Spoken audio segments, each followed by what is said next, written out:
be a different approach. Ai wacho kanyo makare ahinya Kopolo. Mano bende mamiyo adwa duoke twaka George Williams kontiere kodi e kaunti ma Nairobi ka. Bende paro ni sirikal osekere yo makare ahinya nyate wechego mago mag gengo kuo mar penj nikech wang'e ni penj makamae ibo bed ka itime e kora higa. Bende wanyalo yango ni adiera kinde ma penj makamagi ibo bed ka itimo to onge gimoro amora monyalo wacho ni jogo motemo bedo gi malpractice e kinde ma ibedo bed kitimo penj makamako. Sang'o monego bed ni timo mondo kik wane ni kuo mar penj moro amora bedo kalore ni magi seche moko gen ng'ato kaka wawinjo kaka wasewacho ni seche moko en ng'ato manitiere kod familia, seche moko entiere kod tije moro to seche moko onyalo yudo thuolo makare mano mar kata somo kata timo revision ne penj midhi tim e dwe mar 7. Mano penjo maber kata an bende mano penjo ma penjora ni seche ma koro selandi ni penj idwa mi grube adek gi dwe mar 7 integrity mar penj ng'ama dhi rito taneno ka nolandi ni penj mindiko gi practicals ibro tim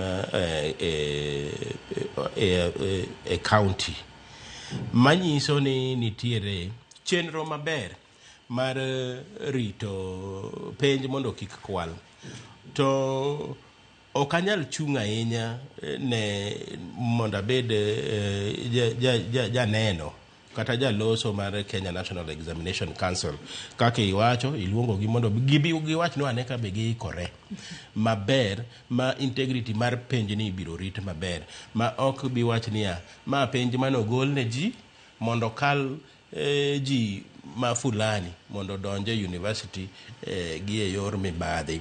Mano bende nyalo timore to inyalo paro ni higa mokalo Joyce ne wawacho wach mar kwalo penj. Kwalo penj en gima ichane gi jonyuol, tichane gi joma dhi timo penj, tichane gi joma chiwo penj no. Ma en wach mar chapter 6 mar the Constitution of Kenya 2010. Integrity kose bago wa kaka jo Kenya to koro bagni ng'eny. An gi geno matut ahinya ni NEC ne olando wachni ka ging'eyo maber kaka gidwa time. Ok gilande nikech minister no suggest chieng' manolando penj result ma penj mar KCSE ma last year Migosi Ogamba nolando ni gibro chiwo thuolo ne yawa madwaro timo penj mondo gijiw go maksi gi dwe mar 7. Ing'eni samoro sirikal ka samoro aseneno weche moko matimore samoro ilando gimoro ka ikruok onge. Waseneno wachno gi kaka CBC no chake samoro obedo yora oyaye ma koka waringo wadhi malo gi piny wadwaro ni to penj no ni kanye ng'ama ang' no set penj ng'ama ang' no rit penj to ma koro gimimanyo ka koro sa oserom. Adwa kwayo Kenya National Examination Council ni kaka gilando ni penj nitie dwe mar 7 no gichak tich motegno mar ng'eyo ni ng'ano madhi rito penj ni ma penj ni ok kwal to gin bende gilor servers gi mondo kik penj wuog kuro chop ne joma dhi timo penj kapok saa mitime penj oromo.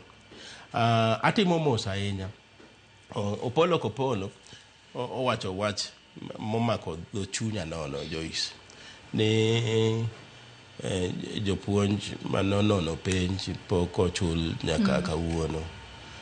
Mano manyiso ni kapo ni ang' ikwayo japuonj mondo dhi orit penj ma dwe mar 7 ni odhi wacho ni chula mondi moro manini ok chula cha to gik matimore go gin gik mamako dho chunya nono ni anyalo ndiki Joyce mondo itina tich kaeto koro kochopo sama chulie tabadhora. Mano badhruok mantiere Kenya National Examination Council no mano wakwedo gi duol motegno kendo ok apar ni nitie ng'ama nyalo yie gi wach mar mibadhi aina no. To mogik ajiwo jogo madhi register e penj ni mondo gitim ikruok maber mondo kata ka sa penj ochopo to kibaji ok gogi mar dhi dwaro yor mibadhi mar kwalo penj nikech ne ok iikori maber. Mano biro chalo ng'ama iwuondori iwuon. Mano mawaidha manyalo chiwo ne jogo madhi ndiko madhi register ne penj ni.